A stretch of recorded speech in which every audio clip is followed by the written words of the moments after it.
ನಮಸ್ಕಾರ. ಆಹಾರ, ಆರೋಗ್ಯ, ಅಧ್ಯಾತ್ಮ ಈ ಸಂಸ್ಕಾರದ ಬೆಳಕಿಗೆ ತಮ್ಮೆಲ್ಲರಿಗೂ ಸ್ವಾಗತ, ಸುಸ್ವಾಗತ. ನಮ್ಮೊಂದಿಗಿದ್ದಾರೆ ಡಾಕ್ಟರ್ ಪರಿಮಳ ದೇವಿಯವರು. ಪರಿಮಳ ದೇವಿಯವರು ಅತ್ಯಂತ ಪ್ರಸಿದ್ಧವಾದಂತಹ ಪ್ರಸೂತಿ ತಜ್ಞರು, ಸ್ತ್ರೀರೋಗ ತಜ್ಞರು, ಮೇಲಾಗಿ ಗಿನ್ನಿಸ್ ವರ್ಲ್ಡ್ ರೆಕಾರ್ಡ್ ಮಾಡಿದಂಥವ್ರು, ಕಾಲ್ಪೋಸ್ಕೋಪಿ ಮತ್ತೆ ರೋಬೋಟಿಕ್ ಸರ್ಜರಿ ಮಾಡುವಂಥವ್ರು. ಆದ್ರೂ ಕೂಡ ಕಳಕಳಿ ಅಂತಂದ್ರೆ ಹೆಣ್ಣು ಮಕ್ಕಳಂದ್ರೆ ಅವ್ರ ಕರಳು ಚುರ್ರನ್ನುತ್ತೆ. ಹಾಗಾಗಿ ಹೆಣ್ಣು ಮಕ್ಕಳು ಡೆಲಿವರಿಗೆ ಬಂದಾಗ ನಾರ್ಮಲ್ ಡೆಲಿವರಿ ಆಗುತ್ತೋ ಇಲ್ವೋ ಅಂತ ಅವ್ರಿಗೂ ಚಿಂತೆ ಇರುತ್ತೆ. ಎಲ್ಲಿ ಸಿಸೇರಿಯನ್ ಮಾಡ್ತಾರೋ ಅಂತ ಅವ್ರಿಗೂ ಚಿಂತೆ ಇರುತ್ತೆ. ಡಾಕ್ಟರ್ಗಳಿಗೂ ಮಗುಗೆ ಏನಾಗುತ್ತೋ ಅಂತ ಅವ್ರಿಗೆ ಚಿಂತೆ ಇರುತ್ತೆ. ತಾಯಿನ ಉಳಿಸೋದು ಹೇಗೆ ಅಂತ ಅವ್ರಿಗೂ ಚಿಂತೆ ಇರುತ್ತೆ. ಎಲ್ಲಿ ಫೀಟಲ್ ಡಿಸ್ಟ್ರೆಸ್ ಆಗ್ಬಿಟ್ಟು ಮಗು ಕಳ್ಕೊಂಡ್ಬಿಟ್ರೆ ತಾಯಿಗೆ ದುಃಖ ಆಗತ್ತೆ ಅಂತ ಅವರು ಆತಂಕದಲ್ಲಿರ್ತಾರೆ. ಹಾಗಾಗಿ ಇಲ್ಲಿ ಆತಂಕ ಅನ್ನೋದು ಕೇವಲ ತಾಯಿಗೆ ಅಷ್ಟೇ ಅಲ್ಲ, ಕುಟುಂಬದವ್ರಿಗೆ ಅಷ್ಟೇ ಅಲ್ಲ, ವೈದ್ಯರಿಗೂ ಕೂಡ ಇರುತ್ತೆ. ಸೊ ಎಷ್ಟೋ ಜನ ಕೇಳ್ತಾರೆ, ಹಳೆ ಕಾಲದಲ್ಲಿ ಮನೇಲಿ ಡೆಲಿವರಿ ಆಗ್ತಾ ಇರ್ಲಿಲ್ವೇ ಅಂತ. ಮನೇಲಿ ಡೆಲಿವರಿ ಆಗ್ತಾ ಇತ್ತು, ಎಷ್ಟೋ ಮಕ್ಕಳು ಸಾಯ್ತಾ ಇದ್ವು, ಎಷ್ಟೋ ತಾಯಂದ್ರು ಜೀವ ಕಳ್ಕೊಳ್ತಾ ಇದ್ರು. ಆದ್ರೆ ಈಗ ಹುಟ್ಟೋ ಒಂದು ಮಗು ಆದ್ರೂ ಕೂಡ ಚೆನ್ನಾಗಿರ್ಬೇಕು ಅಂತ ಆಸೆ. ಆವಾಗ ಏನೋ ಮಾಡ್ಬಿಟ್ಟು ಫೋರ್ಸೆಪ್ಸ್ ಹಾಕಿ ಕಿವಿಗ ಹೊರಟೋಗ್ಬಿಡೋದು, ಕೆಳ್ಸಕ್ ಆಗ್ತಾ ಇರ್ಲಿಲ್ಲ, ಯಾವ್ದು ಎಷ್ಟು ಕಾಂಪ್ಲಿಕೇಶನ್ಸ್ ಆಗ್ತಾ ಇತ್ತು. ಆದ್ರೆ ಈಗ ಅದು ಆ ಕಾಂಪ್ಲಿಕೇಶನ್ಸೇ ಬೇಡಪ್ಪ, ಸುಲಭವಾಗಿ ತೆಗೆದ್ಬಿಡೋಣ ಅಂತ ಸಿಸೇರಿಯನ್ ಸೆಕ್ಷನ್ಗೆ ಹೋಗ್ತಾ ಇದ್ದಾರೆ. ಸೊ ಹಾಗಾಗಿ ನಾರ್ಮಲ್ ಡೆಲಿವರಿಗೂ ಸಿಸೇರಿಯನ್ ಸೆಕ್ಷನ್ಗೂ ಪ್ರೋಸ್ ಅಂಡ್ ಕಾನ್ಸು, ಲಾಭ ನಷ್ಟ ಎರಡೂ ಇದ್ದೇ ಇದೆ. ಆದ್ರೂ ಕೂಡ ಯಾವುದು ಸರಿಯಾದ ರೀತಿಯಿಂದ ಟ್ರೀಟ್ಮೆಂಟ್ ಕೊಡ್ಬೇಕು, ಈ ಸಿಸೇರಿಯನ್ ಸೆಕ್ಷನ್ ಅಂದ್ರೆ ಏನು, ಅದನ್ನ ಹೇಗ್ ಮಾಡ್ತಾರೆ, ಯಾವಾಗ ಮಾಡಬೇಕು ಅನ್ನೋದ್ರ ಬಗ್ಗೆ ತಿಳಿಸ್ಕೊಡಕ್ಕೆ ನಮ್ಮೊಂದಿಗಿದ್ದಾರೆ ಪರಿಮಳ ದೇವಿಯವರು. ನಮಸ್ಕಾರ ಪರಿಮಳ ಅವರೇ. ನಮಸ್ಕಾರ ಮೇಡಮ್. ತಸ್ಮೈ ಶ್ರೀ ಗುರುವೇ ನಮಃ. ನಮ್ಮ ಗುರುಗಳು ನೀವು ಯಾವಾಗಲೂ ಮತ್ತೆ ಮುಂದೂ ಕೂಡ ಇದು ಚಿರವಾದ ಒಂದು ನಮ್ದು ಅನಿಸಿಕೆ. ಈಗ ಇವತ್ತು ಈ ಟಾಪಿಕ್ ನೀವು ಇಂಥ ಒಂದು ತಂತ್ರಜ್ಞಾನದ ಯುಗದಲ್ಲಿ ಇದನ್ನ ಮಾತಾಡಬೇಕು ಅಂತಂದು ಅಂದಮೇಲೆ ನಿಮ್ದು ಒಂದು ವಿಷನ್ ಇದೆ ಅಂತ ನನಗೆ ಗೊತ್ತಾಯ್ತು. ಯಾಕೆಂದ್ರೆ ಇತ್ತೀಚೆಗೆ ಸ್ವಲ್ಪ ಸಿಸೇರಿಯನ್ನು ನಾವು ಎಷ್ಟು ನಾರ್ಮಲ್ ಡೆಲಿವರಿ ಅಂತೀವೋ ಅಷ್ಟೇ ಸಿಸೇರಿಯನ್ ಕೂಡ ಆಗ್ತಾ ಇದೆ ಅಂತಲೂ ಅನ್ಬೋದು. ಈಗ ತಾವು ಹೇಳ್ದಂಗೆ ನಾರ್ಮಲ್ ಡೆಲಿವರಿ ಅಂತ ಅಂದ್ರೆ ಸಾಧಾರಣವಾಗಿ ಗರ್ಭಚೀಲದಲ್ಲಿ ಮಗು ತಲೆ ಕೆಳಗೆ ಮಾಡ್ಕೊಂಡಿರ್ಬೇಕು. ಕೆಲವು ಕ್ರೈಟೀರಿಯಾಸ್ ಇರುತ್ತೆ. ಆ ಕ್ರೈಟೀರಿಯಾ ಪ್ರಕಾರ ಅದು ಒಂದು ಟೈಮಿಗೆ ಅದನ್ನ ರೊಟೇಷನ್ ಎಲ್ಲ ಮಾಡಿಕೊಂಡು ಕೆಳಗಡೆಗೆ ಎಂಗೇಜ್ಮೆಂಟ್ ಅಂತೀವಿ, ಮದುವೆ ಎಂಗೇಜ್ಮೆಂಟ್ ಅಲ್ಲ ನಾ ಹೇಳ್ತಿರೋದು, ಹೆಡ್ ಪೆಲ್ವಿಸ್ಗೆ ಹೆಡ್ ಪೆಲ್ವಿಸ್ಗೆ ಎಂಗೇಜ್ ಆಗ್ಬೇಕು. ಅದು ತಲೆ ಬಂದ್ಬಿಟ್ಟು ಪೆಲ್ವಿಸ್ ಹಿಂಗಿದ್ರೆ ಅದ್ರೊಳಗೆ ಕುತ್ಕೋಬೇಕು ಅದು ಸಾಕೆಟ್ ಅಲ್ಲಿ. ಸೊ ಅಲ್ಲಿ ಕುತ್ಕೊಂಡಾಗ ಅದು ನಿಧಾನಕ್ಕೆ ಪೆಲ್ವಿಸ್ನ ಸ್ಟ್ರೆಚ್ ಅಗಲ ಮಾಡ್ಕೊಂಡು ಮಾಡ್ಕೊಂಡು ಹೆರಿಗೆ ನೋವಿನ ಒಂದು ಹಾರ್ಮೋನ್ ಯಾವಾಗ ರಿಲೀಸ್ ಆಗುತ್ತೆ ಅದೆಲ್ಲ ನೋಡಿ ಮೇಲಿನ ಒಂದು ಸೃಷ್ಟಿಕರ್ತ ಮಾಡಿಟ್ಬಿಟ್ಟಿದ್ದಾನೆ. 9 ತಿಂಗಳಾಗ್ತಿದಂಗೆ ಹಾರ್ಮೋನ್ ರಿಲೀಸ್ ಆಗುತ್ತೆ, ಹೆರಿಗೆ ನೋವು ಪ್ರಾರಂಭ ಆಗುತ್ತೆ, ಇದೆಲ್ಲ. ಬಟ್ ಅದಕ್ಕೆ ಮೀರಿ ಎಷ್ಟೋ ಸರಿ ಇತ್ತೀಚೆಗೆ ಬರ್ತಾ ಇರುವ ಒಂದು ಕೆಲವು ಹಲವಾರು ರೀತಿಯ ಒಂದು ಕಾಯಿಲೆಗಳು ಅನ್ಬೋದು, ಅಥವಾ ವೈಪರೀತ್ಯಗಳಿರ್ಬೋದು, ಪ್ರೆಗ್ನೆನ್ಸಿದು ಸಮಸ್ಯೆಗಳು. ಮೆಚುರಿ ಇರ್ಬೋದು, ಅಥವಾ ಹೈ ರಿಸ್ಕ್ ಪ್ರೆಗ್ನೆನ್ಸಿ ಇರ್ಬೋದು, ಅಥವಾ IVF ಟೆಸ್ಟ್ ಟ್ಯೂಬ್ ಬೇಬಿಯಿಂದ ಕನ್ಸೀವ್ ಆಗಿರೋ ಪ್ರೆಗ್ನೆಂಟ್ ಲೇಡಿ ಇರ್ಬೋದು. ಇದೆಲ್ಲ ಇಲ್ಲದೆ ಇದ್ರೆ ನಾರ್ಮಲ್ ಡೆಲಿವರಿ ಒಂದು ಸುಲಲಿತವಾದ ಕ್ರಿಯೆ. ನೀವ್ ಹೇಳಿದ್ದು ಸರಿ ಮೇಡಮ್. ಮೊದ್ಲೆಲ್ಲ ಈಗ ನಾನು ಮನೆಯಲ್ಲೇ ಹುಟ್ಟಿದೀನಿ, ಮನೇಲೆ ನಮ್ಮ ನಾನು ತಾಯಿಗೆ ಮನೆಯಲ್ಲೇ ಹುಟ್ಟೋದು. ಅಡಿಗೆ ಮನೇಲಿ ನಮ್ಮ ಕಾಲಕ್ಕೆ ಮನೇಲಿ ಡೆಲಿವರಿ 5 ಡಿಕೆಡ್ ಹಿಂದೆ ನಾವು 50-60 ವರ್ಷದ ಮೇಲ್ನವರು ಅಂದ್ರೆ ಅದು ಹೆರಿಗೆ ಮನೇಲಿ ಆಗೋದು ಸಹಜವಾಗಿತ್ತು. ಅದು 3ನೇದು 4ನೇದು ಅಂದ್ರೆ ಅದು ಆಗ್ತಿತ್ತು ಹೋಗ್ತಿತ್ತು ಅಷ್ಟೇ. ಆದ್ರೆ ಅದ್ರೊಳಗೆ ಕಣ್ಮರೆಯಾಗಿದ್ದ ಒಂದು ಅಂಶಗಳು ಅಂದ್ರೆ ತಾಯಿ ಸಾವನ್ನಪ್ತಿದ್ಲು, ಆಮೇಲೆ ಎಷ್ಟೋ ಸರಿ ಮಗು ಸಾವನ್ನಪ್ತಿತ್ತು, ಆಮೇಲೆ ಬ್ಲೀಡಿಂಗ್ ಆಗಿ ತಾಯಿ ತುಂಬಾ ದಿವಸಗಳ ಕಾಲ ಬಲಹೀನತೆಯಿಂದ ಬಳಲ್ತಿದ್ಲು. ಎಷ್ಟೋ ಒಂದು ವಿಷಯಗಳು ಕಣ್ಮರೆ ಆಗ್ತಿತ್ತು. ಯಾಕಂದ್ರೆ ಅವಾಗ ಇಷ್ಟು ವೈದ್ಯಕೀಯ ಸೌಲಭ್ಯಗಳು ಇಲ್ಲದ ಸಮಯದಲ್ಲಿ ಇರ್ಲಿಲ್ಲ. ಆಯ್ತು ಅವಳಿಗೆ ಹೆರಿಗೆ ಆಯ್ತು, ಅವಳಿಗೆ ಓದ್ಲು, ಇಷ್ಟೇ ಆಗ್ತಿತ್ತು. ಮಗುನು ಈ ಮಗು ಇಲ್ಲ ಅಂದ್ರೆ ಇನ್ನೊಂದು. ಆದ್ರೆ ಈ ಕಾಲ ಬದಲಾಗಿದೆ. ಈ ಕಾಲದಲ್ಲಿ ನಮ್ಗೆ ಒಂದು ಮಗು ಅಥವಾ 2 ಮಗು ಆಗದೆ ಒಂದು ದೊಡ್ಡ ವಿಷಯ. ಯಾಕಂದ್ರೆ ಹೆಂಗಳೆಯರು ಹೆಚ್ಚಿನ ಒಂದು ರೀತಿಯಲ್ಲಿ ಓದ್ತಾ ಇದ್ದಾರೆ. ದಂಪತಿಗಳು ಸಾಕಷ್ಟು ಇವಾಗ ಅವ್ರು ಏನಾದ್ರು ಮಾಡ್ಬೇಕು, ಕೆರಿಯರ್ ಮಾಡ್ಕೋಬೇಕು, ನಾವೊಂದು ಏನಾದ್ರು ಸಾಧಿಸ್ಬೇಕು ಅನ್ನೋ ಒಂದು ಸಾಧಕರೇ ಆಗಿದ್ದಾರೆ. ಸೊ ಹೀಗೆಲ್ಲ ಇರುವಾಗ ಅವ್ರಿಗೆ ಅನುಗುಣವಾಗಿ ಸ್ವಲ್ಪ ಹೆಚ್ಚಿನ ವಯಸ್ಸಿನಲ್ಲಿ ಪ್ರೆಗ್ನೆನ್ಸಿ ಆಗುತ್ತೆ. ಅಂತ ಸಮಯದಲ್ಲಿ ಕೂಡ ನಾರ್ಮಲ್ ಹೆರಿಗೆಗಳು ಆಗ್ತಾ ಇದ್ರೆ ಬಟ್ ಕ್ರೈಟೀರಿಯಾಸ್ಗಳು ಇರಲೇಬೇಕು. ಹೆಡ್ ಸರಿಯಾಗಿ ಪೆಲ್ವಿಸ್ಸಿಗೆ ಅದು ಸಾಕೆಟ್ ಅಲ್ಲಿ ಕುತ್ಕೊಂಡ್ರೆ ಅಂದ್ರೆ ಡಿಸ್ಪ್ರಪೋರ್ಷನ್ ಆಗ್ಬಾರ್ದು. ಅಂದ್ರೆ ಹೆಡ್ ದಪ್ಪ ಇದ್ದು, ಈಗ ಒಂದು 5 ಅಡಿ 1 ಇಂಚಿನ ಒಂದು ಹೆಣ್ಮಗಳಿದ್ದಾಳೆ, ಅವಳಿಗೆ ಪೆಲ್ವಿಸ್ ಒಂದ್ ಸ್ವಲ್ಪ ತುಂಬಾ ಚಿಕ್ಕದಿತ್ತು ಅಂತಂದ್ರೆ ಆಂಡ್ರಾಯ್ಡ್ ಪೆಲ್ವಿಸ್ ಅಂತೀವಿ. ಅಂದ್ರೆ ಗಂಡು ಮಕ್ಕಳು ಗಂಡಸರ ಹಾಗೆ ನ್ಯಾರೋ ಆಗಿರುತ್ತೆ. ನ್ಯಾರೋ ಪೆಲ್ವಿಕ್ ವಾಲ್ ನ್ಯಾರೋ ಇದ್ರೆ ನೋಡ್ಲಿಕ್ಕೆ ಒಂದು ನಾರ್ಮಲ್ ಕಾಣಿಸುತ್ತಾಳೆ. ಆದ್ರೆ ಪೆಲ್ವಿಕ್ ಅಸೆಸ್ಮೆಂಟ್ ಮಾಡಿದಾಗ ಆ ಹೆಡ್ ಅದ್ರೊಳಗೆ ತೂರ್ಕೊಂಡು ಹೋಗಕ್ಕೆ ಆಗ್ತಾ ಇರಲ್ಲ. ಅವಾಗ ನಾವು ಹ್ಮ್ CPD ಅಂತ ಸ್ಕೆಲ್ಪೆಲೋ ಪೆಲ್ವಿಕ್ ಡಿಸ್ಪ್ರಪೋರ್ಷನ್ ಅಂತೀವಿ. ಅಂದ್ರೆ ಹಾ ಅದಕ್ಕೆ ಹೊಂದ್ಕೊಂಡು ಬರ್ತಾ ಇಲ್ಲ. ಅವಾಗ ನಾವು ಹ್ಮ್ ವಿಧಿನೇ ಇಲ್ಲ, ಅವಾಗ ನಾವು ಹಾ ಮಾಡಬೇಕಾಗುತ್ತೆ ಸಿಜೇರಿಯನ್ ಅನ್ಬೋದು. ನಾರ್ಮಲ್ ಡೆಲಿವರಿನಲ್ಲಿ ಏನಾಗುತ್ತೆ ಅಂದ್ರೆ ಸಾಧಾರಣವಾಗಿ the passenger and the fetus, ಇವು ಮೂರು ಹಾ ಜನಕ್ಕೂ ಸಮ್ಮಿಳನ ಆಗ್ಬೇಕು. ಆ ಹ್ಮ್ ಪ್ಯಾಸೆಂಜರ್ ಅದ್ರೊಳಗಡೆ ಹೋಗ್ಬೇಕು. ಆ ಹ್ಮ್ ಪ್ಯಾಸೇಜ್ ಅಲ್ಲೂ ಕೂಡ ಆ ಪ್ಯಾಸೆಂಜರ್ ಪ್ಯಾಸೆಂಜರ್ ಅಂದ್ರೆ ಮಗು. ಮಗು ಅದು ಹ್ಮ್ ಹೋಗಿ ಇದಾದಾಗ ಪ್ಯಾಸೇಜ್ ಅಂದ್ರೆ ತಾಯಿಯ ಪೆಲ್ವಿಸ್. ಹ್ಮ್ ತಾಯಿಯ ಪೆಲ್ವಿಸ್, ಆ ಒಂದು ಹ್ಮ್ ಪೆಲ್ವಿಸ್ ನಾವ್ ಇವಾಗ ಏನ್ ಮಾತಾಡಿದ್ವಿ, ಆಂಡ್ರಾಯ್ಡ್ ಪೆಲ್ವಿಸ್. ಹ್ಮ್ ಅದ್ರ ಗೈನೆಕಾಯ್ಡ್ ಒಳಗಡೆಗೆ ಪೆಲ್ವಿಸ್, ತೂರ್ಕೊಂಡು ಹಾ, ಹೋಗ್ಬೇಕು. ಹ್ಮ್ ಗೈನೆಕಾಯ್ಡ್ ಪೆಲ್ವಿಸ್ ಅಂದ್ರೆ ರೂಮಿ ಪೆಲ್ವಿಸ್ ಹ್ಮ್ ಇರುತ್ತೆ. ಹ್ಮ್ ಅದ್ರೊಳಗಡೆ ಯಾವಾಗ ಮಗುವಿನ ತಲೆ ತೂರ್ಕೊಳ್ಳುತ್ತೆ, ಸ್ವಲ್ಪ ಹ್ಮ್ ಕಾಂಟ್ರಾಕ್ಷನ್ ಪೇನು ಬಂದ್ರು ಹೆರಿಗೆ ಸುಲಲಿತವಾಗಿ ನಾರ್ಮಲ್ ಡೆಲಿವರಿ ಆಗುತ್ತೆ. ಈ ಹ್ಮ್ ಹೆರಿಗೆ ನಾರ್ಮಲ್ ಡೆಲಿವರಿ ಆಗೋದಕ್ಕೂ ತುಂಬಾ ಅಡ್ವಾಂಟೇಜ್. ಖಂಡಿತ ಹ್ಮ್ ಒಪ್ಕೊಳ್ಳೋಣ, ನಾರ್ಮಲ್ ಡೆಲಿವರಿ ಹ್ಮ್ ಯಾಕೆ ಬೇಕು ಅಂತಂದ್ರೆ ಆ ಮೈಕ್ರೋಬ್ಸ್ ಏನು ಒಂದು ತಾಯಿಗೆಯಿಂದ ಬರುವಂತ ಒಂದು ಬ್ಯಾಕ್ಟೀರಿಯಾಗಳು, ಹೆಲ್ದಿ ಬ್ಯಾಕ್ಟೀರಿಯಾಗಳು ಹ್ಮ್ ಮಗು ಬಂದಾಗ ಹ್ಮ್ ಮಗುವಿನ ಒಂದು ಇಮ್ಯುನಿಟಿ ಜಾಸ್ತಿ ಆಗುತ್ತೆ. ಆಮೇಲೆ ತಾಯಿ ಹ್ಮ್ ಕೂಡ ನೆಕ್ಸ್ಟ್ ಅವತ್ತಿನ ದಿವಸನೇ ಎದ್ದು ಓಡಾಡಿ ಎಲ್ಲ ಮಾಡ್ಕೊಂಡು ಕೂತ್ಕೊಂಡ್ಬಿಡ್ತಾರೆ. ಸ್ವತಂತ್ರವಾಗಿ ಹ್ಮ್ ತನ್ನ ಕೆಲಸಗಳನ್ನ ಮಾಡ್ಕೊಳ್ತಿರ್ತಾಳೆ. ಹ್ಮ್ ಆದರೆ ಇದು ಎಲ್ಲಿವರೆಗೂ ನಾವು ಕೊಡಬಹುದು. ಹ್ಮ್ ಆವಾಗಿನ ಕಾಲದಲ್ಲಿ ಅಂತಂದ್ರೆ ನಾವು ಒಂದು 24, 25, 26 ವರ್ಷ ನಮ್ಗೆಲ್ಲ ಅವಾಗ ಹ್ಮ್ ಆಪ್ಷನ್ ಅಂದ್ರೆ ನಮ್ಮ ಹೆಣ್ಮಕ್ಳಿಗೆ ಇರ್ಲಿಲ್ಲ. ಇವಾಗ ಯಾರು ಹೌದು 50 ಹೌದು ದಾಟಿದ್ದಾರೆ, ಮದುವೆ ಆಯ್ತಾ ಮುಂದಿನ ವರ್ಷದಲ್ಲಿ ಮಗು ಬರಬೇಕು ಅಷ್ಟೇ ಇತ್ತು ಹೌದು ಹೌದು ಇದಾಗಿ. ಹೌದು. ಸೊ ಅವಾಗ ಅವ್ರದ್ದು ಬಾಡಿ ಕೂಡ ತುಂಬಾ ತಕ್ಷಣಕ್ಕೆ ಫ್ಲೆಕ್ಸಿಬಲ್ ಇರೋದು. ಸಂಬಂಧಿಕರು ಅವ್ರು ಇವರು ಮಸಲ್ ಏನ್ ಪವರ್ ವಿಶೇಷ ಚೆನ್ನಾಗಿತ್ತು. ಏನ್ ವಿಶೇಷ ಏನು ಸಂತೋಷದ ಸಮಾಚಾರ ಅಂತ ಕೇಳೋರು. ಯಾಕಂದ್ರೆ ಮದ್ವೆ ಆದ ತಕ್ಷಣ ಪರ್ಮಿಷನ್ ಟು ಬಿಕಮ್ ಪ್ರೆಗ್ನೆಂಟ್ ಅಂತ. ಹೌದು. ನಿಜ. ಹಾ ಬಾಡಿ ತುಂಬಾ ಫ್ಲೆಕ್ಸಿಬಲ್ ಇರುತ್ತೆ, ಮಸಲ್ ಪವರ್ ಚೆನ್ನಾಗಿರುತ್ತೆ. ಆಮೇಲೆ ಹ್ಮ್ ಆವಾಗಿನ ಕಾಲದಲ್ಲಿ ಡೊಮೆಸ್ಟಿಕ್ ವರ್ಕ್ ನಾವು ಮೈ ಬಗ್ಗಿಸಿ ಹಿಗ್ಗಿಸಿ ಕೆಲಸ ಮಾಡ್ತಿದ್ದ ಹೌದು, ಕಾಲ. ಮನೆದೆಲ್ಲ ಕೆಲ್ಸ, ಹಾಗಾಗಿ ಅದು ಗುಡಿಸೋದು ರುಬ್ಬೋದು ಎಲ್ಲ ಮಾಡ್ತಾ ಇದ್ರು. ಹ್ಮ್ ಮಗು ಹ್ಮ್ ಬಲಿತಾ ಬಲಿತಾ ಅದಷ್ಟಕ್ಕದೇ ಪ್ರೊಪೆಲ್ ಆಗ್ಬಿಟ್ಟು ಆ ಪೆಲ್ವಿಸ್ ಹ್ಮ್ ಒಳಗಡೆ ಬಂದು ತಾನೇ ಕುತ್ಕೊಳ್ತಿತ್ತು. ಹಾಗಾಗಿ ಎಷ್ಟೋ ಜನಕ್ಕೆ ಈವನ್ ಸ್ವಲ್ಪ ಹ್ಮ್ ಶಾರ್ಟ್ ಇದ್ರೂ ಕೂಡ, ಪೆಲ್ವಿಸ್ ಸ್ವಲ್ಪ ಕಾಂಪ್ರಮೈಸ್ಡ್ ಇದ್ರೂ ಕೂಡ ಹೆರಿಗೆ ಆಗ್ತಿತ್ತು, ಅದೆಲ್ಲ ಅನ್ನೋಣ. ಹ್ಮ್ ಬಟ್ ಈಗ ಹ್ಮ್ ನಮ್ದು ಸಾಕಷ್ಟು ಪ್ರೆಗ್ನೆನ್ಸಿಗಳನ್ನ ನಾವು ನೋಡದೆ 30ರ ಮೇಲೆ. ಇವಾಗ 26, ಹೌದು 27 ಹೌದು ಬಂದ್ರೆ ನಮ್ಗೆ ಒಂಥರ ಖುಷಿ, ಬೇಗ ಬಂದಿದಾರಪ್ಪ, ಇವಾಗೆಲ್ಲ ಅವ್ರ ಕ್ರೈಟೀರಿಯಾ ಹೌದು ಚೆನ್ನಾಗಿ ಹೌದು ಹೌದು ಹೌದು. ಯಾಕಂದ್ರೆ ಇದು ಇದು ಯಾಕೆ ನಾವು ಇಷ್ಟು ಇದ್ರ ಬಗ್ಗೆ ಯೋಚನೆ ಮಾಡ್ತೀವಿ ಅಂದ್ರೆ, ಹ್ಮ್ ತಂತ್ರಜ್ಞಾನ ನಾವು ಸಪೋರ್ಟ್ ಕೊಡ್ಬೋದೇ ಹೊರತು ನಾವು ರೋಬೋಟಿಕ್ ತರ ಇದನ್ನ ಹಿಡ್ಕೊಂಬರಕ್ ಬರಲ್ಲ ನಾವು ಇದರಲ್ಲಿ. ಆಗಲ್ಲ. ಇದು ಹೌದು ಸಪೋರ್ಟ್ ಹೌದು. ಹ್ಮ್ ಅಷ್ಟೇ.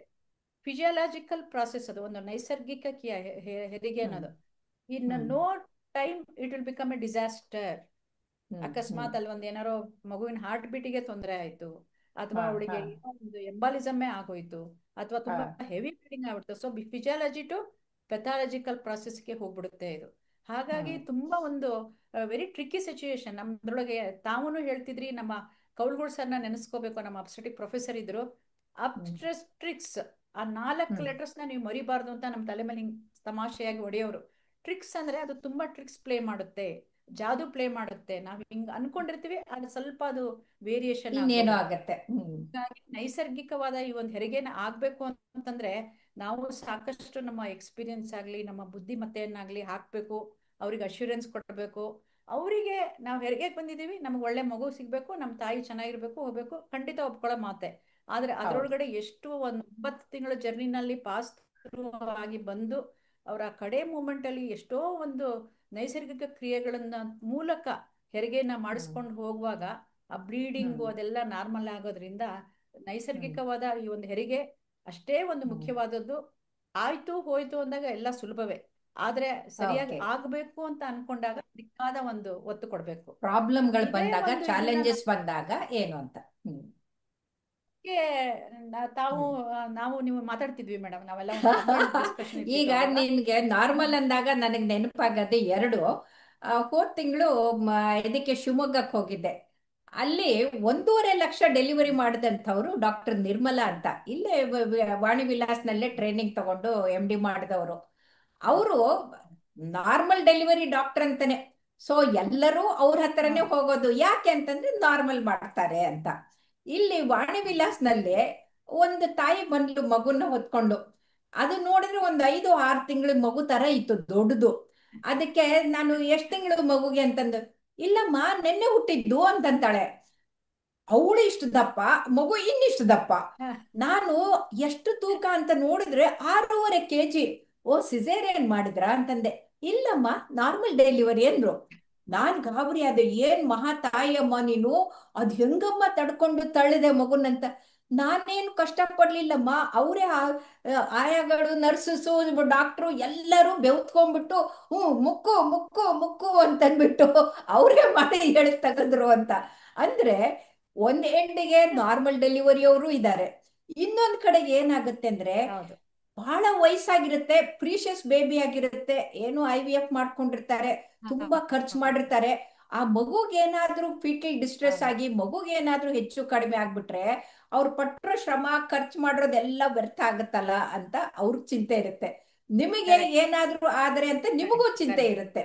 ಹೌದು ಅನುಗಾಲವು ಹೌದು ಚಿಂತೆ ಹೌದು ಅನ್ನೋ ಹೌದು ಹಾಗೆ ಹೌದು ಇಬ್ಬರಿಗೂ ಚಿಂತೆ ಹೌದು ಇರುವಂತದ್ದು. ಅಂಥ ಅನುಗಾಲವು ಚಿಂತೆ ಸಮಯದಲ್ಲಿ ಈ ಮೇಡಮ್. ಸಿಸೇರಿಯನ್ ಸೆಕ್ಷನ್ ಅಂದ್ರೆ ಏನ್ ಮಾಡ್ತೀರಿ, ಹೇಗೆ ಹಾ ತೆಗಿತೀರಿ ಅಂತ ಹೇಳಿ. ಅದೇನು ಲೋಕಲ್ ಈಗ ನಾವು ಅನೆಸ್ಥಿಷಿಯಾನ, ಜನರಲ್ ಅನೆಸ್ಥಿಷಿಯಾನ, ಸ್ಪೈನಲ್ ಅನೆಸ್ಥಿಷಿಯಾನ, ಏನ್ ಮಾಡ್ತೀರಿ? ಈಗ ನಾವು ನಾರ್ಮಲ್ ಡೆಲಿವರಿ ಅಂತಂದ್ರೆ ನೈಸರ್ಗಿಕವಾಗಿ ಆಗ್ಬೇಕು, ಅದೆಲ್ಲ ಆಯ್ತು. ಆದ್ರೆ ಅದೇ ನೀವು ಈಗ ಹ್ಮ್, ಹೇಳ್ದಂಗೆ ಹೆರಿಗೆ ಒಂದು ಹ್ಮ್, ಇದಕ್ಕೆ ಬರೋ ಹೆಣ್ಮಕ್ಳ ಒಂದು ವಯಸ್ಸು ಹೆಚ್ಚಿಗೆ ಆಗಿದೆ. ಎಷ್ಟೋ ಜನಕ್ಕೆ ಈ ಫರ್ಟಿಲಿಟಿ ಪ್ರಾಬ್ಲಮ್ಸ್ ಕಾಡ್ತಾ ಇದೆ, ಬಂಜೆತನದ ಪ್ರಾಬ್ಲಮ್. ಯಾಕೆ ಅಂತಂದ್ರೆ ಈಗಿನ ಒಂದು ಊಟದ ವೈಖರಿನಲ್ಲೂ ನಮ್ಮ AMH ಪ್ರೆಗ್ನೆನ್ಸಿ ಆಗ ಹ್ಮ್, ಕೆಪಾಸಿಟಿನ ಕಡಿಮೆ ಆಗ್ತಿದೆ ಅಂತ ಒಂದ್ ಕಡೆ ಸೈನ್ಸ್ ಹೇಳುತ್ತೆ. ಆಕ್ಚುಲಿ ಹ್ಮ್, ಅವರಿಗೆ ಹ್ಮ್. 36-37 ಅಂದ್ರೇನೆ ಕೆಲವರು ಮೆನೋಪಾಸು ಆಗ್ತಾ ಇದ್ದಾರೆ. ಯಾಕಂದ್ರೆ ಒಂದು ಹೌದು ಹೌದು 32 ಹೌದು, ಅರ್ಲಿ 33 ಟ್ರೈ ಮೆನೋಪಾಸ್ ಮಾಡ್ತಾರೆ ಆಗ್ತಾ ಇದ್ದಾರೆ. ಪ್ರೆಗ್ನೆನ್ಸಿಗೆ. ಹೌದು ಹೌದು ಹೌದು. ಅವಾಗ ಪ್ರೆಗ್ನೆನ್ಸಿ ಟ್ರೈ ಮಾಡ್ತಾ ಮಾಡ್ತಾ ನಾವು ಎಷ್ಟೋ ಔಷಧಿಗಳನ್ನು ಕೊಡುವಾಗ್ಲೂ ಅಲ್ಲಿ ಎಷ್ಟೋ ಹ್ಮ್, ಎಗ್ಗಳು ನಮ್ಗೆ ಕೈ ಸಿಗದೆ ಅದು ಅದೃಷ್ಟಕ್ಕದೇ ವಿನಾಶಕ್ಕೆ ಇದಾಗ್ಬಿಡುತ್ತೆ. ಸೊ ಹೀಗೆಲ್ಲ ಹೌದು. ಆಗಿ ಅವರಿಗೆ ಒಂದು ಪ್ರೆಗ್ನೆನ್ಸಿ ಕೆಪಾಸಿಟಿ ಇರಲ್ಲ. ಏನೋ ಹ್ಮ್, ಕಷ್ಟ ಬಿದ್ದು ಇರೋ ಬುದ್ಧಿನೆಲ್ಲ ಉಪಯೋಗಿಸಿ ಒಂದು ಮಗುನ ನಾವು ಪ್ರೆಗ್ನೆನ್ಸಿನ ಆದಾಗ ಅದು ಇಷ್ಟು ಪ್ರೆಷಿಯಸ್ ಆಗುತ್ತೆ ಅಂತಂದ್ರೆ ಹ್ಮ್, ನೀವು ಹೇಳ್ದಂಗೆ ಸಾಕಷ್ಟು ಖರ್ಚಾಗಿರುತ್ತೆ, ಟೆಕ್ನಾಲಜಿ ಹ್ಮ್, ಇನ್ವಾಲ್ವ್ ಆಗಿರುತ್ತೆ. ಒಂದು ಆ ತರ ಇದ್ದಾಗ ಆ ಮಗುನ ತಿಂಗಳು ಬೆಳೆಸ್ತಾ ಹೋಗೋದೇ ಒಂದು ದೊಡ್ಡ ಒಂದು ಶ್ರಮ ಅಂತ ಹೇಳ್ಬೋದು, ಅಥವಾ ಒಂದು ದೊಡ್ಡ ಹ್ಮ್. ಸಾಹಸ ಯಜ್ಞ ಅನ್ಬೋದು ಮಾಡಿದಾಗೆ ಸಾಹಸ. ಗೈನಕಾಲಜಿಸ್ಟ್ಗಾಗ್ಲಿ ಹ್ಮ್, ಅಬ್ಸ್ಟೆಟಿಷಿಯನ್. ಹ್ಮ್, ಅದು ಹ್ಮ್, 8, 9, 10 ತಿಂಗಳು ಬಂದಾಗ ನಾರ್ಮಲ್ ಡೆಲಿವರಿಗೆ ಬಿಡಕ್ಕೆ ಎಷ್ಟು ಧೈರ್ಯ ಇರುತ್ತೆ ಆ ಅಬ್ಸ್ಟೆಟಿಷಿಯನ್ಗೆ ಅನ್ನೋದು ನಮಗೂ ಗೊತ್ತಿಲ್ಲ. ನಾವೂ ಹ್ಮ್. ಅದನ್ನೇ ಮಾಡ್ತೀವಿ, ಅದ್ರದ್ದು ಒಂದು ಭಯ ಇರುತ್ತೆ. ಯಾಕಂದ್ರೆ ಅದು ಮಗುನ ನಾವು ನಾರ್ಮಲ್ ಡೆಲಿವರಿ ಬಿಟ್ಟಾಗ 9 ಏನಂತಿದ್ದ 10 centimetre of the birth canal, ಆ ten hmm, centimetre of the birth canal ಏನು ಗರ್ಭಕೋಶದ ಹ್ಮ್, ಬಾಯಿಂದ ಹ್ಮ್, ಈ ಒಂದು ಕೆನಾಲ್ ಒಳಗಡೆ ಬರುತ್ತಲ್ಲ, it is not hmm, at all A cake walk ಅಂತೀವಿ ನಾವು. ಹ್ಮ್, ನಾವು ಹ್ಮ್. ಜೀವನದಲ್ಲಿ ಎಷ್ಟೋ ಕೇಕ್ ಡಿಫಿಕಲ್ಟ್, ವಾಕ್ ಮಾಡಿ ಹೌದು. ಏನೇನೋ ಸಾಧಿಸಬಹುದು. ಅಂದ್ರೆ ಫಸ್ಟ್ ಅದು ಟೆನ್ ಹುಟ್ಟೋ ಮೊದ್ಲಿಂದನೇ ಕಷ್ಟ ಪಟ್ಕೊಂಡೇ ಹುಟ್ಟುತ್ತೆ ಅದು. ಹ್ಮ್, ಹ್ಮ್, ಫಸ್ಟ್ 10 ಸೆಂಟಿಮೀಟರ್ ಏನು ನಾವು ಜನನೇಂದ್ರಿಯದಿಂದ ಮಗು ಹೊರಗಡೆ ಬರಬೇಕಲ್ಲ ನಾರ್ಮಲ್ ಡೆಲಿವರಿನಲ್ಲಿ, ಅದೇನು ಸುಮ್ಮನೆ ಕೇಕ್ ವಾಕ್ ಅಲ್ಲ ಮೇಡಮ್. ಆಕ್ಚುಲಿ ನಾವು ಎಷ್ಟೋ hmm. It is not a cake walk ಅನ್ನೋ ಅದನ್ನು ಕಾಮನ್ ಆಗಿ ಯೂಸ್ ಬಹಳ ಮಾಡ್ತೀವಿ, ಅಂದ್ರೆ ಕಷ್ಟ, ಅಷ್ಟು ಬಹಳ ಸುಲಭಕ್ಕೆ ಕಷ್ಟ. ಅಲ್ಲ ಹ್ಮ್, ಅದು. ಆ ಹ್ಮ್, ಸಮಯದಲ್ಲಿ ಅದಕ್ಕೆ ಹೆಡ್ ಕಂಪ್ರೆಷನ್ ಆಗ್ಬೋದು, ಅಸಿಡಿಕ್ pH ಲೆವೆಲ್ ಆಗ್ಬೋದು.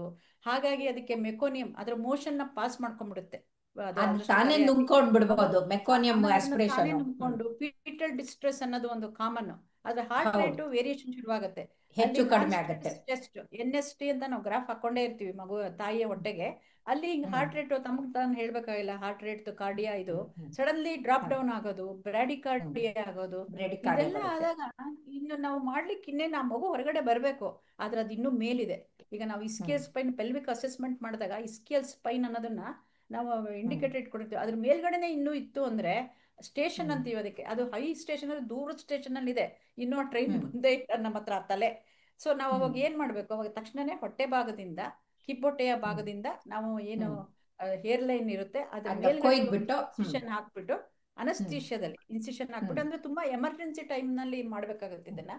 ಇದು ಹ್ಮ್, ಒಂದು ಕ್ರಿಯೆಯಿಂದ ಸಿಸೇರಿಯನ್ ಸೆಕ್ಷನ್ ಹೊಟ್ಟೆಯನ್ನು ಓಪನ್ ಮಾಡೋದ್ರಿಂದ ಅದ ಹ್ಮ್. ಮಗುನ ತಕ್ಷಣ ನಾವು ಸ್ಯಾಲ್ವೇಜ್ ಮಾಡ್ಬೋದು, ಮಗುನ ಉಳಿಸ್ಬೋದು. ಹೊರಗಡೆ ಹ, ತೆಗಿಬಹುದು. ಹಾ, ಹಾ. ಹಾ. ಮತ್ತೆ ಉಳಿದಿದ್ದು ಬ್ಲೀಡಿಂಗು ಅದು ಎಲ್ಲ ಆಪರೇಷನ್ ಡೆಲಿವರಿ ಅಂತಂದ್ರೆ ಅದ್ ತಕ್ಕಂಗೆ ಅದನ್ನ ನಾವು ಮ್ಯಾನೇಜ್ ಮಾಡ್ಬೇಕಾಗತ್ತೆ. ಹ್ಮ್, ಸಾಧಾರಣವಾಗಿ ಕಡಿಮೆ ಅಂದ್ರೂ 500 ml ಮೇಲೆ ಬ್ಲೀಡಿಂಗ್ ಆಗದಂಗೆ ನಾವು ನೋಡ್ಕೋಬೇಕು. ಬಟ್ ಹ್ಮ್, ಒಂದೊಂದ್ಸರಿ 1 ಲೀಟರ್ವರೆಗೂ ಬ್ಲಡ್ ಲಾಸ್ ಆಗೋದ್ರಿಂದ ಅದಕ್ಕೆ ಹ್ಮ್, ಬೇಕಾದ ಔಷಧಿಗಳನ್ನೆಲ್ಲ ಹಾಕಿ ಸಿಸೇರಿಯನ್ ನಲ್ಲಿ ನಾವು ನಾರ್ಮಲ್ ಡೆಲಿವರಿ ಆಗಲಿ ತಾಯಿಯ ಹ್ಮ್, ಬ್ಲೀಡಿಂಗ್ ರಕ್ತಸ್ರಾವನ ಕಡಿಮೆ ಮಾಡಲೇಬೇಕು, ಅದು ಒಂದು. ಇದು ಹ್ಮ್, ಅಲ್ಲದೆ ಈ ಟೆಸ್ಟ್ ಟ್ಯೂಬ್ ಬೇಬಿ, IVF ಹ್ಮ್, ಬೇಬಿ ಅಂತ ಏನಂತೀವಿ, ಅದೇ ನಾ ಹೇಳ್ದಂಗೆ ಎಷ್ಟೋ ಒಂದು ದಿವಸಗಳಿಂದ ಅವ್ರು 10 ವರ್ಷ ಮದುವೆ ಆಗಿರ್ಬೋದು, ಎಷ್ಟೋ ವರ್ಷಗಳಾಗಿರ್ಬೋದು, ಮಗುನೇ ಇರಲ್ಲ. ಅದಕ್ಕೆ ತಾಯಿನಲ್ಲಿ ಯಾವುದೋ ಒಂದು ಕಾರಣ ಇರ್ಬೋದು, ಅವಳ ಒಂದು ಎಗ್ ಪ್ರೊಡ್ಯೂಸ್ ಆಗ್ತಿಲ್ಲ, ಅಥವಾ ಗರ್ಭಚೀಲ ಚಿಕ್ಕದಿದೆ, ಅಥವಾ ಅವಳ ಹಾರ್ಮೋನಲ್ ಲೆವೆಲ್ ಸಪೋರ್ಟ್ ಇಲ್ಲ, ಹಸ್ಬೆಂಡ್ ಹ್ಮ್, ನಲ್ಲಿ ಸೆಮೆನ್ ಧಾತುವಿನಲ್ಲಿ ಏನೋ ಒಂದು ತೊಂದರೆ ಇರ್ಬೋದು, ಧಾತುವಿನಲ್ಲಿ ಹ್ಮ್, ಶಕ್ತಿ ಇಲ್ಲ. ಇದನ್ನೆಲ್ಲ ನಾವು ಬಗೆಹರಿಸಿ ಟೆಸ್ಟ್ ಬೇಬಿ ಬಂದಿರ್ತೀವಿ. ಆ ಮಗುನ ಅವ್ರು ಯಾವಾಗ ನಾವು ಕೈನಲ್ಲಿ ತಗೊಂಡೇವೋ ಅನ್ನೋ ಒಂದು ಕಾತರದಿಂದ ಕಾಯ್ತಿರ್ತಾರೆ. ಅದು ಅವ್ರು ಮಾತ್ರ ಅರ್ಥ ಮಾಡ್ಕೊಳ್ಳೋಂಥ ಒಂದು ನೋವು ಅನ್ಬೋದು ಅದು. ಆ ಹ್ಮ್, ಒಂದು ಸಂತೋಷದ ಕ್ಷಣಕ್ಕಾಗಿ ಅವ್ರು ಯಾವ ನಾರ್ಮಲ್ ಡೆಲಿವರಿಗೆ ನಾವೂ ಯೋಚನೆ ಮಾಡಲ್ಲ ಅವರು. ಯಾಕೆಂದ್ರೆ ಈ ಎಲ್ಲ ಈ ಒಂದು ಪ್ರಾಸೆಸ್ನಲ್ಲಿ ಮಗು ಯಾವಾಗ ಏನಾಗುತ್ತೆ ಅಂತ ಮತ್ತೆ ಆ ಮಗುವಿನ ತೂಕ ಎಷ್ಟಿದೆ, ಆ ಮಗು ಚೆನ್ನಾಗಿ ಬೆಳ್ಕೊಂಡಿದ್ಯಾ, ಇದೆಲ್ಲ ಪಾಯಿಂಟ್ ಇರುತ್ತಲ್ಲಿ. ಸೊ ಈ ಒಂದು ಕಾರಣಕ್ಕೂ ಸಿಸೇರಿಯನ್ ಒಂದೊಂದ್ಸರಿ ತುಂಬಾ ಸರಿ ನಾವು ಮಾಡ್ಬೇಕಾಗುತ್ತೆ. ಇದಲ್ಲದೆ ತಾವು ಈಗಷ್ಟೇ ಹೇಳಿದ್ರಿ ಒಂದು ದೊಪ್ಪ ಮಗು ಅಂತ 6 kg. ಸೊ ಮಗು ತಾಯಿಗೆ ಒಬಿಸಿಟಿ ಇದೆ, ಬೊಜ್ಜುತನ ಇದೆ, ನೋಡಿ ಹೈಪರ್ ಟೆನ್ಷನ್ ಇದೆ, ಡಯಾಬಿಟಿಸ್ ಇರುತ್ತೆ, ಡಯಾಬಿಟಿಸ್ ಡಯಾಬಿಟಿಸ್ ಇರುತ್ತೆ. ಇರುತ್ತೆ. ಇದೆಲ್ಲ ನಾವು ಕೆಟಗರಿ ಹೈ ರಿಸ್ಕ್ ಪ್ರೆಗ್ನೆನ್ಸಿ ಅಂತ ಬರುತ್ತೆ. ಒಂದು ಕಾಲದಲ್ಲಿ ಇಂಥ ಮಕ್ಕಳು ಎಷ್ಟೋ ಹೊಟ್ಟೆಲ್ಲ ಸತ್ತೋಗ್ಬಿಡ್ತಿದ್ವು. ಈಗ ಹೌದು ನಾವು ಅದನ್ನ ಹೌದು, ಏನೋ ಒಂದು ಸ್ಟಿಲ್ ಬರ್ತ್ ಮೆಡಿಸಿನ್ ಆಗ್ತಾ ಇತ್ತು. ಸಪೋರ್ಟ್ ಇಂದ, ಹೌದು. ಮಲ್ಟಿ ಡಿಸಿಪ್ಲಿನರಿ ಸಪೋರ್ಟ್ ಇಂದ ಈಗ ಕಾರ್ಡಿಯಾಕ್ ಡಿಸೀಸ್ ಇರ್ಬೋದು, ಕಾರ್ಡಿಯಾಲಜಿಸ್ಟು, ಡಯಾಬಿಟಿಕ್ ಸ್ಪೆಷಲಿಸ್ಟ್ ಎಲ್ಲರೂ ಹೆಲ್ಪ್ ಮಾಡಿ ನಾವು ಆ ಮಗುನ ಒಂದು 8-9 ತಿಂಗಳಿಗೆ ತಂದಿರ್ತೀವಿ. ಸೊ ಅಂತ ಸಮಯದಲ್ಲಿ ನಾವು ಆ ಮಗುನ ಆದಷ್ಟು ಅವರಿಗೆ ಒಪ್ಪಿಸ್ಬೇಕು ಅಂತಂದ್ರೆ ನಾವು ನಮ್ಮ ಒಂದು ಯೋಗಕ್ಷೇಮದಿಂದನೂ ಅವರ ಯೋಗಕ್ಷೇಮದಿಂದನೂ ನಾವು ಸಿಸೇರಿಯನ್ ಮಾಡ್ಲೇಬೇಕಂತ ಇಟ್ಸ್ ಸರಿ ಸರಿ, ಇಂಡಿಕೇಟೆಡ್ ಅನ್ಬೋದು. ಅಕಸ್ಮಾತ್ ಓಕೆ ನಾವು ಮಾ. ಮಾಡ್ಲಿಲ್ಲ ಅಂದ್ರೆ ಕ್ವಶನ್ ಮಾಡ್ಬೋದು ನಮಗೆ ಕೋರ್ಟ್ ಆಫ್ ಲಾನ್ ನಲ್ಲಿ, ನೀವು ಹೌದು ಇಷ್ಟೆಲ್ಲ ಹೌದು ಹೌದು, ಇಟ್ಕೊಂಡು ಯಾಕೆ ಸಿಸೇರಿಯನ್ ನೀವು ಮಾಡ್ಲಿಲ್ಲ, ಮಾಡ್ಲಿಲ್ಲ, ಆ ಯಾಕೆ ಮಗು ಮಗು ಯಾಕೆ ತೊಂದ್ರೆ ಸಾಯಕ್ಕೆ ಬಿಟ್ರಿ ಹಾ ಅಂತ ಹಾ ಹೇಳ್ತಾರೆ. ಇದೆಲ್ಲ ತುಂಬಾ ತುಂಬಾ ಆಗ್ಬೋದು. ತುಂಬಾ ಧನ್ಯವಾದಗಳು ಪರಿಮಳ ದೇವಿ ಅವರೇ. ಯಾಕಂತಂದ್ರೆ ನೀವು ಜಜ್ಮೆಂಟ್ ಕೊಟ್ಟಿಲ್ಲ, ಜನರಿಗೆ ಈ ಕಷ್ಟವನ್ನ ಯಾಕಾಗತ್ತೆ ಹೇಗಾಗತ್ತೆ ಅನ್ನೋದನ್ನ ತಿಳಿಸ್ಕೊಟ್ಟಿದ್ದೀರಿ. ಅಷ್ಟೇ ಅಷ್ಟೇ. ಯಾಕಂತಂದ್ರೆ ಎರಡಕ್ಕೂ ಕೂಡ ಲಾಭ ನಷ್ಟಗಳು ಇದ್ದೇ ಇರುತ್ತೆ. ಆದ್ರೆ ಯಾವ ಸಮಯದಲ್ಲಿ ಯಾವ ತಾಯಿಗೆ ಯಾವ ಮಗುಗೆ ಮಾಡಬೇಕು ಅಂತಿದ್ದಾಗ, ಇಂಡಿಕೇಶನ್ ಇದ್ದಾಗ ಮಾಡ್ಲೇಬೇಕಾಗತ್ತೆ. ಇಬ್ರು ಜೀವ ಮುಖ್ಯ ಅಂತ ತಿಳಿಸ್ಕೊಟ್ರಿ. ಹೌದು ಹೌದು. ಧನ್ಯವಾದಗಳು, ನಮಸ್ಕಾರ. Thank you.